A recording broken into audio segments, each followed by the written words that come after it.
자, 이제 하나님 말씀 보겠습니다. 하나님 말씀은 마태복음 10장 16절부터 22절에 있는 말씀을 봉독해 드리겠습니다. 보라, 내가 너희를 보냄이 양을 이리 가운데 보냄과 같도다. 그러므로 너희는 뱀같이 지혜롭고 비둘기같이 순결하라. 사람들을 삼가라. 그들이 너희를 공회에 넘겨주겠고 그들이 회당에서 책찍질하리라. 또 너희가 나로 말미암아 총독들과 임금들 앞에 끌려가리니 이는 그들과 이방인들에게 증거가 되게 하려 하심이라. 너희를 넘겨줄 때 어떻게 또는 무엇을 말할까 염려하지 말라. 그때 너희에게 할 말을 주시리니 말하는 이는 너희가 아니라 너희 속에서 말씀하시는 이 곧 너희 아버지의 성령이시니라. 장차 형제가 형제를, 아버지가 자식을 죽는 데에 내어주며 자식들이 부모를 대적하여 죽게 하리라. 또 너희가 내 이름으로 말미암아 모든 사람에게 미움을 받을 것이나 끝까지 견디는 자는 구원을 얻으리라. 아멘. 예수님께서 10장에 보니까 12명의 제자들을 파송하면서 세 가지 사명을 줬어요. 첫째는 뭐냐면 병든 자를 고쳐라. 두 번째로는 천국 복음을 전하라. 세 번째는 그들에게 평안을 빌어라. 이게 제자들에게 주신 세 가지 사명이에요. 이 사명을 주시면서 세상에 보내면서 주님의 마음은 어떤 마음이었냐면 세상이 너무 악하기 때문에 너희들이 세상에 나가지만 참 걱정이 된다. 이 세 가지 사명을 주시고 난 다음에 오늘 본문 말씀을 하시면서 첫 번째 하신 말씀이 뭐냐면 16절에 그런 말씀하시죠. 보라, 내가 너희를 보냄이 양을 어디 가운데 보내는 것 같아요? 이리 가운데 보내는 것 같다. 세상의 제자들을 보내면서 사명을 주시면서 보내시면서 걱정이 되는 거야. 세상 속에 보내면서. 그러면서 뭐라고 말씀하시냐면 누구에게 보내요? 양을 이리 가운데. 양이 누구죠? 제자들이고 오늘 성도들이고 세상 속에 살아가는 사람들. 이리는 뭐냐? 세상을 표현한 거죠. 한번 여러분 양이 어떻게 생긴지 아시죠? 양 그림을 한번 볼까요? 얼마나 착하게 생겼어요. 예. 양은요 정말 순한 동물입니다. 그렇죠? 우리 성도를 양에 비유를 했어요. 양을 어디 가운데 보내느냐면 여러분 이리는 늑대잖아요. 늑대. 저 늑대는요 싸나운 쌔빠또나 우리 진돗개에 비교할 수가 없습니다. 늑대는요 교활한 동물입니다. 한번 물면 놓지 않는 거예요. 예수님께서 저 양을 이리 가운데 보낸대요. 여러분 어떻게 되겠어요? 살아남을 이유가 없어요. 살아남을 수가 없어요. 아무리 양떼가 수십 마리 수백 마리가 돼도요 이리 한 마리 못 이깁니다. 절대 못 이깁니다. 양들이 어떻게 될까요? 여러분 수천 마리 양떼가 있어도 이리가 나타나면 어떻게 돼요? 양떼들은요 다 흩어지게 되는 거예요. 상상을 지금 하세요. 여러분 오늘 우리는 양이라고 그랬어요. 세상에 나가서 예수님이 그 걱정을 하신 거예요. 야, 제자들을 보내면서 너희들이 사명을 감당해야 되는데 양을 이리 가운데 보내는 것 같아요. 나가서 보나마나 다 잡혀먹을 거고 다 흩어질 거고 어려운 일들을 당하게 될 거다. 그 말씀을 주님이 하고 계신 것이죠. 오늘 시대가 그런 것 같지 않습니까? 오늘 시대가 그렇게 이리와 같은 그런 시대에 오늘 우리가 성도들이 살아가고 있는 것 같은 생각이 듭니다. 세상이 얼마나 악해졌습니까? 도덕적으로요 있을 수 없는 일들이 일어나지 않습니까? 여러분 상상하지 못하는 일들이. 정치적으로는 어떻습니까? 이루 말할 수가 없습니다. 가장 극치를 달리고 있습니다. 이렇게 좋은 대한민국인데. 사회적으로는 어떤가요? 여러분 사회가요 남을 생각하는 사람들이 많지 않습니다. 과거에는 그래도 배려라는 게 있었어요. 요새는요 없습니다. 자동차 타고 가다가도 마음에 안 들면 내려서 두들겨 패는 겁니다. 오늘 이렇게 세상이 악해. 그러면 여러분 종교적으로는 어떻게 됐을까요? 교회는 어떻게 됐을까요? 우리 신앙은 어땠을까요? 우리는 괜찮나요? 우리도 너무 악해졌어요 지금. 오늘 우리 교회가 너무 타락했고요. 우리 지금 가슴을 쳐야 돼요. 지금 우리가 세상을 말하기 전에 오늘 우리들 스스로도 너무나 타락하고 잘못된 길을 걷고 있으면 우리가 진실로 회개할 때일 것입니다. 너무나 악해졌어요. 그런데 약해진 세상을 예수님께서 제자들을 보내시면서 오늘 주신 말씀이 있어요. 그래서 오늘 제목이 세상 속의 그리스도인, 세상을 향해서 가는 우리들에게 주신 말씀 속에서 오늘 이 자리에 오신 여러분, 세상이 악하지만 우리가 죄 가운데 살고 있지만 다시 오늘 말씀 속에서 우리가 이 세상 속에서 어떻게 살아가야 될는지, 이 세상 속에서 우리가 어떻게 이겨가야 될는지 말씀 속에서 힘을 얻고 다시 이 말씀 속에서 새로운 길을 향해서 도전해 갈 수 있는 우리 신년의 성도들이 되기를 주의 이름으로 축원하는 것입니다. 제일 첫째로 뭐라고 말씀하셨냐면 16절에 그렇게 말씀하셨어요. 16절에 보니까 여러분, 보라 내가 너희를 보냄이 양을 이리 가운데 보낸 것 같도다. 그러므로 너희는 따라하실까요? 뱀같이 어떻게 하고? 보다 뱀같이 지혜롭고 그 다음에 비둘기같이 순결하라. 마음에 새기세요. 뱀같이 어떻게 하라고요? 비둘기같이? 여러분, 뱀이 지혜로운가요? 저는 이해가 안 되더라고요. 뱀이 지혜로운가? 뱀 그러면 여러분 뱀 좀 한번 볼래요? 뱀을 왜 지혜롭다고 그랬을까? 뱀 그러면 징그러워요. 난 제일 싫어하는 게 뱀이에요. 그래서 난 뱀띠를 싫어해요.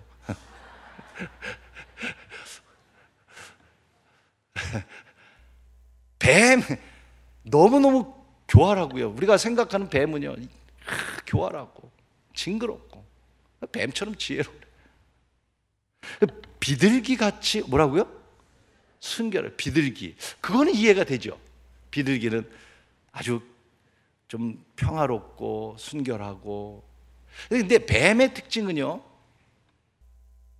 어딜 갖다 놔도 살아요. 어디 갖다 놔도. 사막에 갖다 놔도 뱀은요, 먹을 게 없잖아요, 사막에. 근데 뱀은 살아요. 물속에서도 살아요.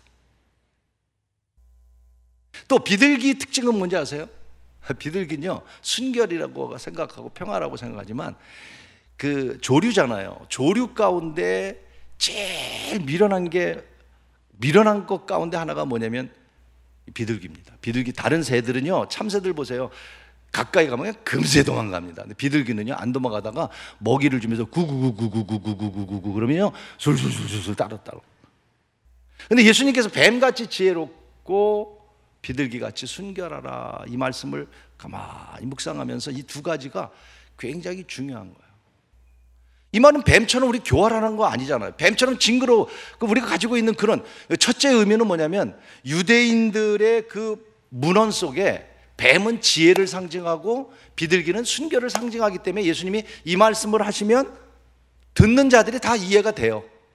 근데 우리들은 이해가 좀 덜 되지만, 그래서 이 말씀을 묵상하면서 저는 이런 생각을 했습니다. 이 말씀의 원 그런 뜻이 있지만 오늘 우리 여러분 뱀처럼 뺀질뺀질하라는 말일까요? 살살 빠져나가라는 얘기일까요, 여러분?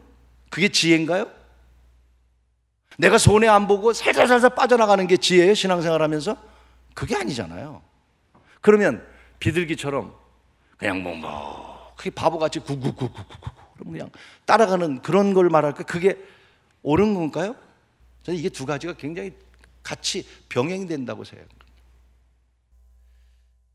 뱀처럼 정말 빠르게 움직이고 어디 가서 살아남을 수 있는 그런 파충류에 속하지만 비둘기의 그 무지함과 같은 순결함이 함께, 뱀처럼 그래도 이 비둘기의 순결함이 있으면요, 그렇게 뻔뻔 서는 사람이 되지 않을 거예요.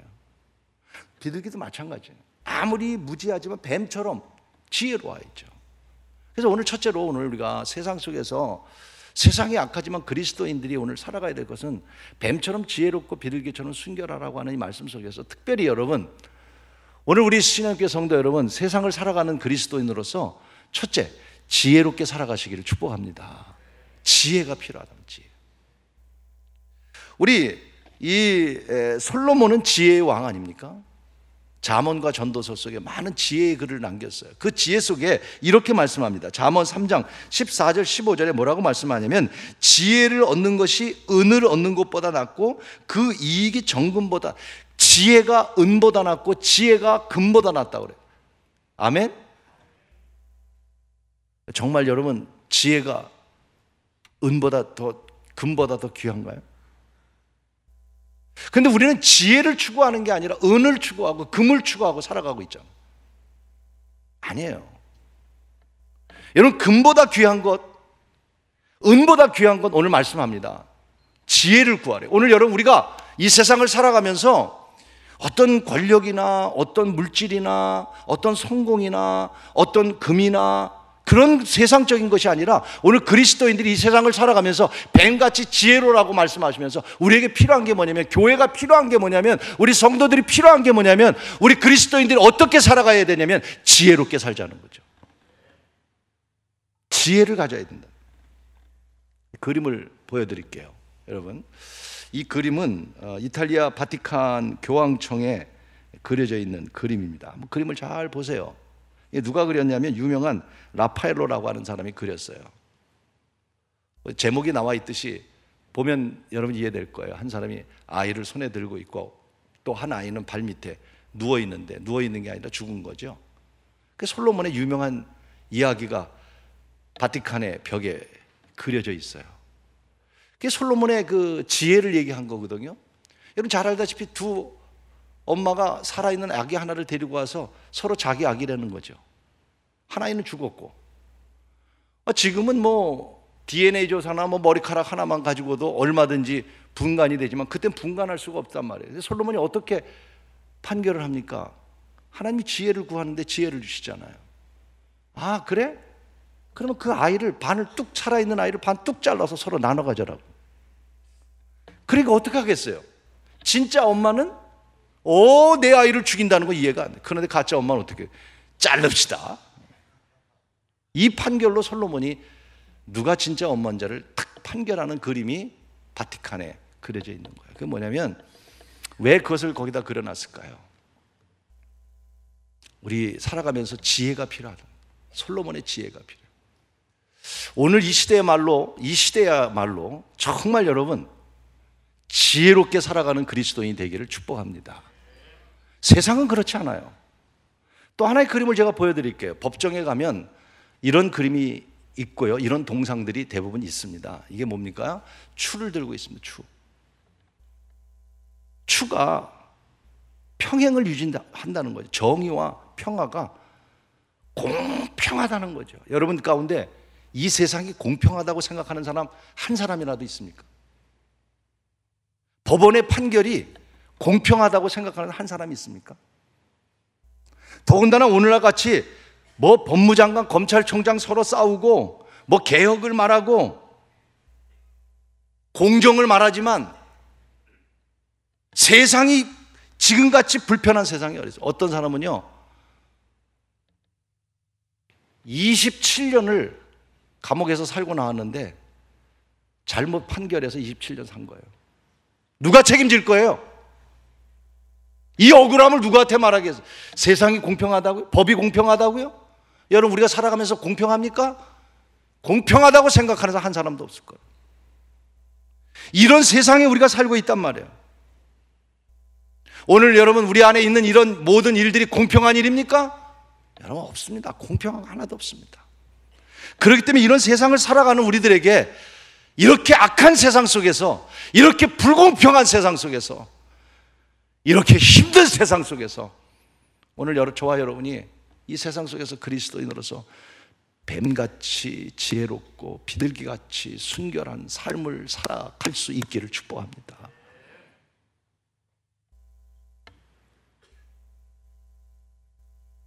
불의한 세상 속에서 지혜가 필요하단 말이에요. 그 지혜는 어디서 나옵니까? 여러분, 지혜는요 하나님을 잘 경외하는 자에게 지혜를 주신다고 말씀하셨어요. 그러기에 우리는 길이 없어요. 하나님을 잘 경외하고 하나님 말씀을 따라가고 하나님 말씀을 순종하고 하나님 말씀대로 살려고 하고 하나님을 높여드리고 하나님을 예배하고 하나님을 경배하고 하나님 마음에 아프면 하나님이 어려운 가운데도 우리에게 지혜를 주셔서 피할 길을 열어 주실 줄로 믿습니다. 그래서 하나님 잘 경외해서 우리가 사랑하는 여러분, 뱀같이 지혜롭고 비둘기같이 순결한 세상 속에서 승리하는 우리 성도들이 되기를 주의 이름으로 축원하는 것입니다. 두 번째로는 주님이 19절에 그렇게 말씀하세요. 너희를 넘겨줄 때 어떻게 또는 무엇을 말할까 따라하십시다. 염려하지 마라. 그들이 잡혀갈 때 잡혀가서 너희들 무슨 말할지 염려하지 말라는 거예요. 여러분, 염려가 안 되세요? 염려하지 말라고 그래서 염려가 안 돼요? 정말 여러분, 염려 없이 우리는 살아갈 수 있을까요? 아니죠. 오늘 19절에 염려하지 말라고 말씀하시면서 그 전에 17절, 18절에 보면 세상이 얼마나 위험할 거고 세상에 얼마나 참 힘든 일이 많을 거를 얘기합니다. 뭐라고 17절에 말씀하냐면 사람들을 삼가라. 그들이 너희를 공회에 넘겨주겠고 그들이 회당에서 책임. 사람들, 제일 살아가면서 우리의 근심거리가 되는 게 제일 무서운 게 뭔지 아냐? 사람이라는 거예요. 호랑이가 무서운 게 아니라 사람들이 무섭다. 사람을 조심해야 된다. 너 옆에 있는 사람 조심하라는 거예요. 정말 여러분, 가장 무서운 존재가 누굽니까? 가까이 있는 사람입니다. 가까이 있는 사람이 배신하고 가까이 있는 사람이 떠나고요. 교회에서도 마찬가지입니다. 열심히 있었던 사람들이, 가까이 있었던 사람들이 참 어려운 일들을 만들어내는 일이 얼마나 많은지. 가장 무서운 게 사람이에요. 옆에 사람 조심스럽게 쳐다보셔야 됩니다, 여러분. 정말 여러분, 사람이 가장 무서운 존재라고 오늘 말씀하십니다. 그 다음에 18절에 뭐라고 얘기하냐면 나로 말미암아 어려움을 당할 것이다. 너희가 나로 말미암아 나가 예수님이죠. 예수로 인해서 고난이 있다는 겁니다. 지금 현실이 고난이라고까지 생각하지는 않습니다. 하나의 정책이지 고난이라고 생각하지는 않아요. 그런데 정말 여러분, 예수님 때문에 고난 받으신 적이 있으신가요? 그 정도 우리가 신앙생활 하고 있나요? 예수님은 제자들에게 너 옆에 있는 사람들이 널 다 배신할 거고 그 사람들 때문에 너가 총독 앞에 서야 될 거고 그뿐만 아니라 나로 인해 핍박이 있다. 그럼에도 염려하지 마. 여러분, 오늘 우리가 생각하는 염려와는 너무나 다른 얘기잖아요. 제자들에게 주신 이 말씀은요. 그런데 염려하지 말라고 말씀하시면서 우리가 염려 안 한다고 염려 안 되는 게 아니잖아요. 그렇잖아요, 여러분. 그런데 우리에게 염려하지 말래요. 비결이 있습니다. 그 비결이 뭔지 아십니까? 바로 20절입니다. 20절에 보면 이렇게 말씀합니다. 정말 이게 비결입니다. 20절, 말하는 이는 너희가 아니니 너희 속에서 말씀하시는 이 곧 너희 아버지의 뭐라고요? 예, 여러분 다 염려되지만 걱정되지만 성령이 나와 함께 하시면 염려가 없어집니다. 두려울 게 없는 거예요. 아무리 핍박이 오고 아무리 고통스러운 일이 있어도 우리가 염려하는 이유는 성령에 대한 확신이었기 때문에 성령이 나와 함께 한다고 믿는다. 여러분, 우리 교회 위에 성령이 계시다고 한다면 어떠한 일 속에서도 두려워할 게 없는 것이죠. 제자들에게 말하는 거예요. 너희들 어려움이 있지만 네 안에 계신 성령만 계시다면, 그렇기 때문에 여러분, 오늘 우리가 염려하지 않고 살아갈 수 있는 방법은 우리의 힘으로 되는 게 아니죠. 성령이 함께 해야 되는 것이죠. 그래서 요한복음 14장에 예수님께서 내가 떠나는 것이 너희에게 유익이라, 내가 떠남으로 너희에게 보혜사 성령을 줘서 주님 오는 그날까지 내가 너와 함께 할 것이니라고 말씀하십니다. 그래서 요한복음 14장에 보면 보혜사 성령에 대한 말씀을 하시면서 26절에 보혜사 아버지께서 내 이름을 보내신 성령, 그가 너희에게 모든 것을 가르치고 내가 너희에게 말한 모든 것을 생각나게 하고, 할렐루야, 가르치고 생각나게 하시고, 그 다음 27절에 말씀합니다.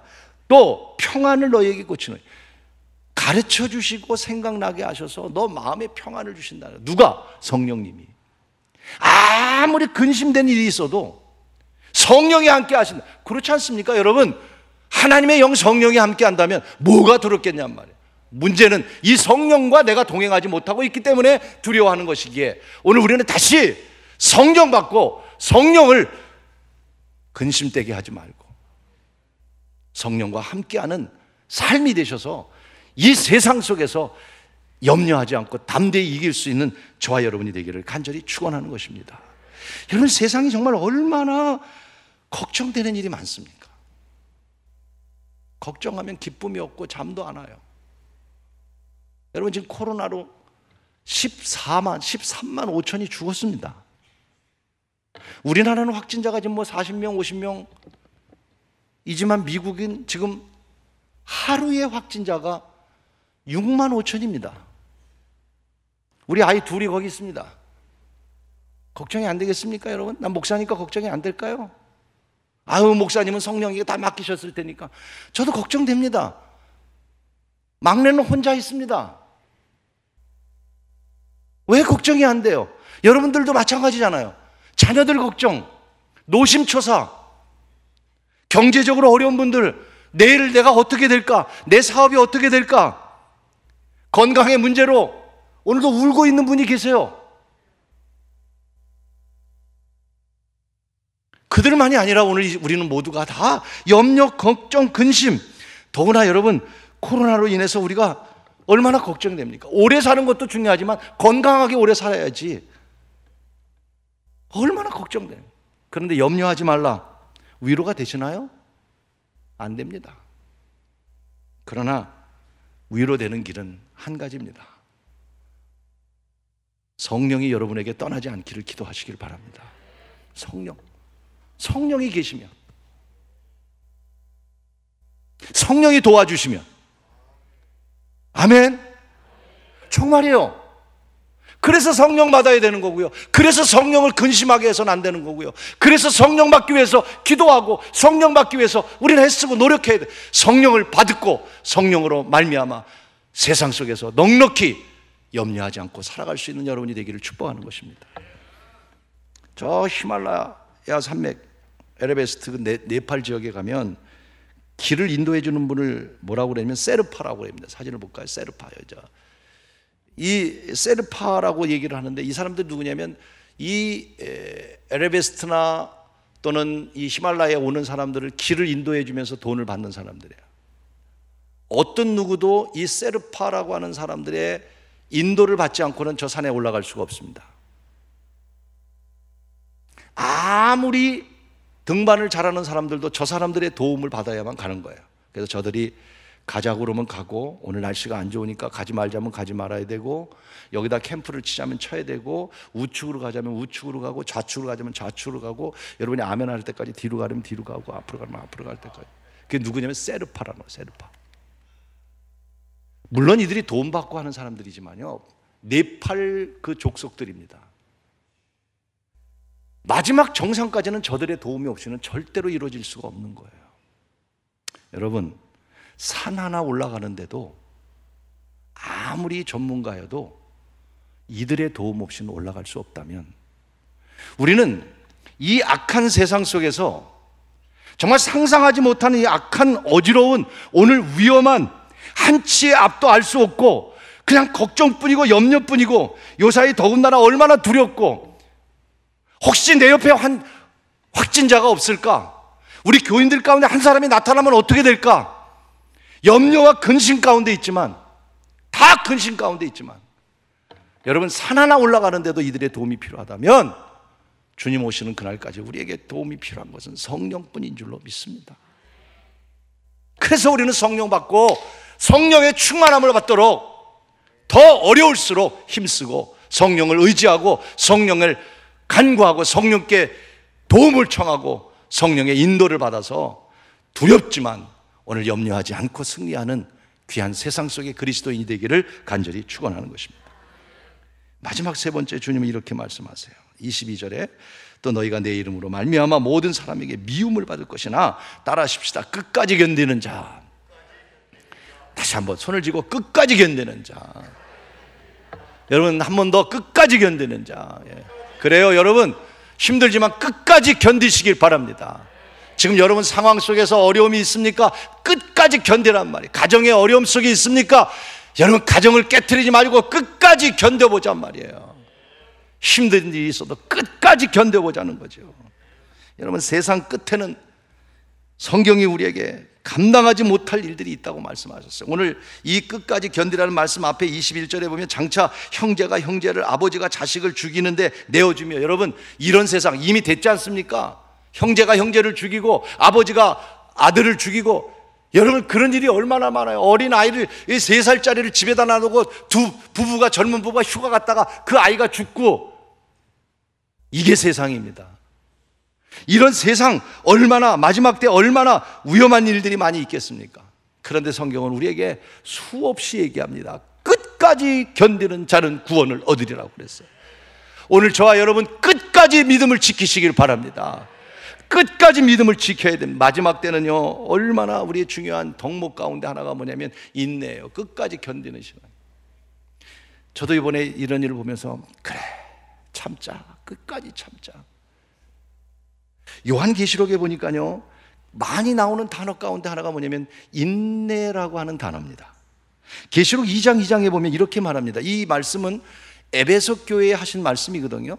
에베소 교회는 첫사랑을 잃어버렸잖아요. 그 하나 책망하면서 에베소 교회를 굉장히 칭찬을 했어요. 그때 그 칭찬의 내용을 보니까 내가 내 행위와 수고와 내 인내를 알고 또 악한 자들을 용납하지 아니한 것과 자칭 사도라되 아닌 자들 시험하여 거짓된 것을 들어. 그러니까 이 에베소 교회는요, 굉장한 교회였는데 그 어려움 속에서도 행위와 수고와 내 인내를 안다. 어렵지만, 힘들지만, 적그리스도들이 있었고 그 안에 자칭 사도라고 하는 사람들이 있었지만 그 어려움 속에서도 끝까지 인내했기 때문에 칭찬하고 있는 모습. 오늘 여러분, 우리 모두가 다시 끝까지 믿음을 지키고 끝까지 인내할 수 있는 신앙이 되기를 간절히 축원하는 것입니다. 야고보서 1장 3절과 4절에 이렇게 말합니다. 이는 너의 믿음이 시련이 인내를 만들어낸 줄 너희가. 믿음의 시련, 시련이라고 하는 것이, 여러분 시련 있잖아요. 오늘 우리가 시련을 당하잖아요. 이 시련 속에서 무너지면 안 된단 말이에요. 이 시련 속에서 믿음을 갖고 끝까지 견디면서 이겨낼 수 있는 귀한 여러분이 되기를 축원하는 것입니다. 4절에 이렇게 말합니다. 인내를 온전히 이루라. 너가 온전히 인내를 이루어가라. 그러면 너로 온전하여 구비하여 조금도 부족함이 없게 하려 하심이라고 말씀하시고요. 말씀을 마치려고 합니다. 정부에서 7, 8장의 공문이 내려왔어요. 교회가 해야 될 일, 하지 말아야 될 일. 그 안에 너무너무 구체적으로 아까 말씀드린 대로 공예배만 드리고 모든 예배를 폐쇄하며 성가대는 하지 말며 찬송도 부르지 말며 통성기도도 하지 말며. 여러분 그 편지를 받았을 때 마음에서 나오는, 지금도 마음에서 나오는데 참고 있습니다. 제가 끝까지 견디자. 이게 공산주의가 아닌 이상 어떻게, 물론 그래서 저는 생각했습니다. 진짜 깊이 생각했습니다. 그래서 여러분에게 글을 다 보내드렸고 오늘 주보에 제가 기록했어요. 자, 이 말, 제가 이 공문을 받고 가만히 제일 먼저 생각난 거는 우리가 회개하자. 우리 교회가 그동안 얼마나 잘못했으면 이런 일을 당하는가. 오늘 우리 그리스도인들이, 세상 속에 사는 그리스도인들이 우리가 얼마나, 아니 내가 얼마나 빛이 되지 못했으면 이런 일이 있을 수 있을까? 아니 꼭 집어서 천주교도 아니고 불교도 아니고 교회만, 우리가 얼마나 남 탓하지 말자. 남 탓하지 말자. 진짜 남 탓. 분노는 있지만 그래, 우리가 잘못한 거다. 이번 기회에 우리가 회개하자. 그렇습니다, 여러분. 철저히 여러분 회개하시길 바랍니다. 우리가. 아멘. 똑바로 못한 거 회개하시라고요. 회개해야 됩니다. 우리가 누구를 탓하겠습니까? 두 번째로는 그래, 참고 법을 지키자. 더 철저히 지키자. 사실 성가대 문제 때문에 할까 말까 같이 주의자님과 의논하고 많은 생각을 하겠습니다. 어떡할까? 아니야, 법을 어떻게 해서 더 지키자. 철저히 뭔 법도 지켜야 되냐면 공예배는 꼭 나오셔야 되는 거예요. 정부에서 나오라니까.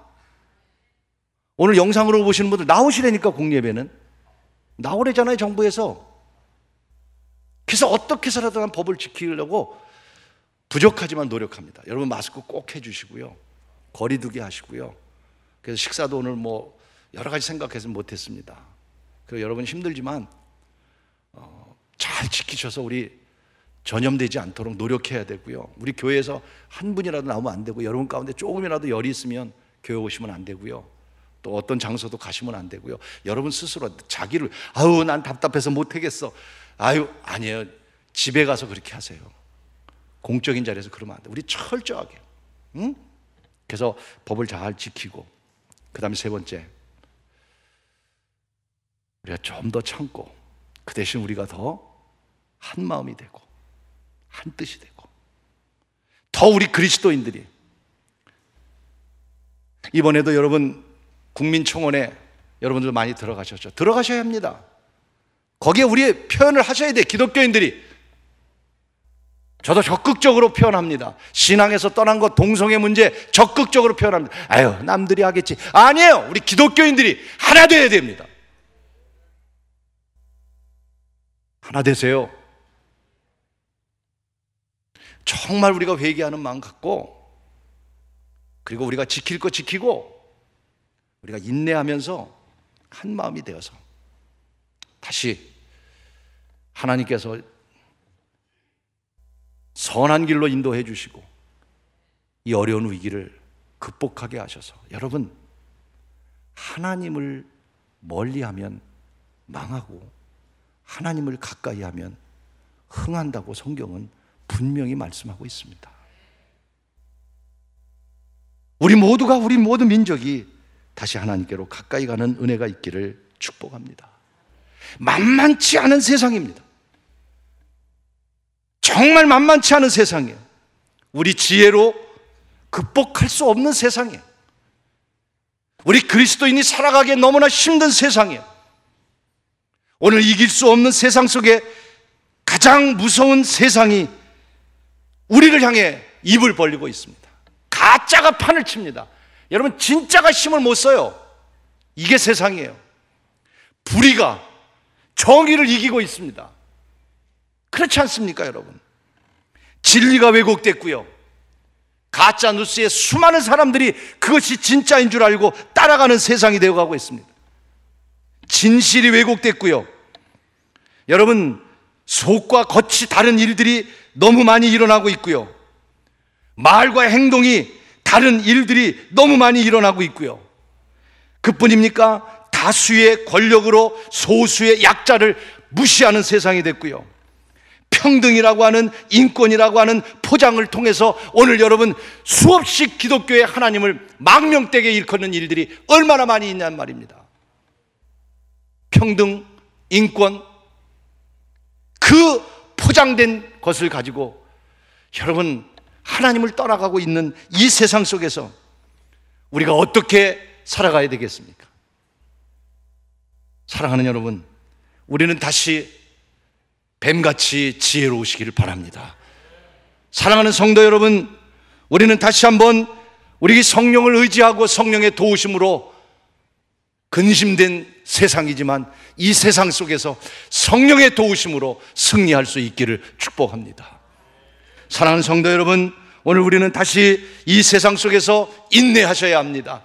지킬 것 지키십시오. 그리고 여러분 우리 그리스도인으로서 하나 되십시오. 주님께로 더 가까이 나가십시오. 그리고 인내하는 신앙을 가지고 다시 어려움 속에서 다시 일어나는 우리 교회와 온 성도가 되기를 주의 이름으로 축원하는 것입니다. 죽은 고기는요 그냥 물이 흐르는 대로 떠내려갑니다. 혹 우리는 죽은 고기는 아니죠. 그냥 세상 흘러가는 대로 흘러가는 그런 죽은 고기는 아니죠. 오늘 우리 교회가 죽은 교회들은 아니죠. 우리를 되돌아봅니다. 다시 여러분, 산 고기는 어떨까요? 산 고기는요 절대로 물이 흐르는 대로 흘러가지 않습니다. 산 고기는요, 뭔가 자기 목적지를 향해 움직입니다. 아무리 작은 고기도요, 자기가 갈 곳을 향해 갑니다. 목적지를 향해 갑니다. 때로는 가다가 힘들면 옆으로 갔다가 쉬었다가 다시 그 고기는 그 억세게 내려오는 물을 차고 올라갑니다. 때로는 폭포를 만납니다. 불가능한 일입니다. 작은 고기가 폭포를 어떻게 올라갑니까? 그러나 올라갑니다. 이 작은 고기는요, 생명이 있기 때문에, 살아있기 때문에 결국은 그 폭포 위까지 올라가는 것이 물고기, 살아있는 고기입니다. 기억하십시오. 나는 죽었습니까? 살았습니까? 살아야 합니다. 다시 우리가 살아서, 여러분, 이 세상 속에 우리 그리스도인들이, 우리 한 사람 한 사람이 정말 회개하는 마음을 갖고 우리가 잘못했다는 것, 우리가 부족했다는 것 인정하고 다시 성령의 도움을 받아서 우리 인내하면서 이 어려움을 이겨서 넉넉히 이 한 주간도, 또 코로나의 위기 속에서도 우리 사랑하는 성도 여러분 모두가 승리할 수 있는 여러분이 되기를 주의 이름으로 축원합니다.